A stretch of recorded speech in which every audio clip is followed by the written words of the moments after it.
এই লোকটি প্রতিবাদ করা এই লোকটির দিকে খেপে আসে বাংলাদেশের বাংলাদেশের প্রাণ সাকিব আল হাসান। সাকিব ভাই উল্টা প্রশ্ন করেন যে আপনি কি করছেন দেশের জন্য? তারপর লোকটি উত্তর দেয় আমি তো আর এমপি না, আমি আমার পরিবারের দেখাশোনা করি। তখন সাকিব ভাই আবার প্রশ্ন করেন যে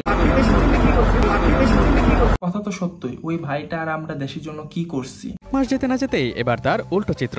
গত এক সপ্তাহে রেমিটেন্স প্রবাহ উল্লেখযোগ্য পরিমাণে কমে যেতে দেখা গেছে। হ্যাঁ, আমরা দেশের জন্য কি করছি? যে দল 25 বছর ধরে কোনো ট্রফি জিততে পারে না সেই দলের খেলা দেখছি আমরা হাগামতো আটকায়া। তারপরে মনে কোনো কষ্ট বা লজ্জা কিছুই নাই, কারণ আমরা এক একটা আস্থা মাদার চোখ। এমন অনেক কাজই আছে যেগুলো আমরা সাকিব ভাইয়ের মতো করতে পারি না। যেমন আমরা নিজেদের পেশায় ডাব্বা মায়েরাও সাংবাদিকদের গিয়া উল্টাপাল্টা প্রশ্ন বা জবাব দিয়েও আর নিজেদেরকে স্যাভেজ প্রমাণিত করতে পারি নাই। আপনি বলেন কি স্বপ্ন দেখতে চান আপনি কিংবা বাংলাদেশের হয়ে? আমরা আরো পারি নাই দেশ থেকে লাখ লাখ টাকা বেতন নিয়ে বিদেশে সেটেল হইতে, আর এসব করতে না পারে we are feeling very very গান্ড।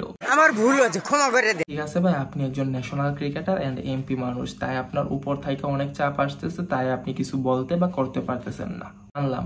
তা ভাই আপনি যদি কিছু করতে নাই পারেন তাইলে অন্তত চুপ থাকেন, এত তেলে বেগুনে জ্বললে উঠেন কে? এই লোক তো কথা না বলে থাকতেই পারতেছে না। সো ভাই সিম্পল একটা বিষয় যে আপনি বাংলাদেশের অলমোস্ট সবারই একজন প্রিয় মানুষ, এটা সবাই জানে। সো দেশে যদি কোনো বড় একটা কাহিনী বা ঘটনা ঘটে তো ওই বিষয় নিয়ে যদি আপনি চুপ থাকেন তাহলে এটা সবার কষ্ট লাগারই কথা। কারণ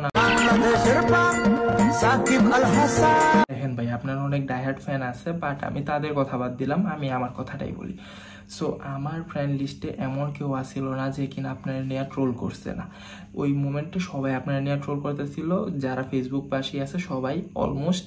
সো তারা ওই মুহূর্তে আপনার তামিম ইকবালের বিষয়টা নিয়েই সবাই কিন্তু ট্রোল করতেছিল, আপনার বিষয়ের উপর সবাই ওই বিষয়টা নিয়েই সবার ক্ষোভ আসছিল।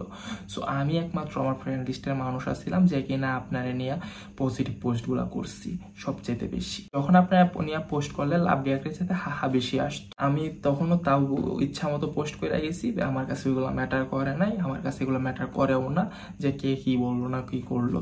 সো তারপরেও কারণ হইতেছে আমি মানি অ্যান্ড জানি যে একজন মানুষ, আমি যদি আপনার এই খারাপ সময় সাপোর্ট না করি তাহলে ভালো সময় আপনার ফ্যান হওয়ার কোনো মানে হয় না আমার কাছে। সো আজকে ভিডিও এখানে শেষ করবো, আর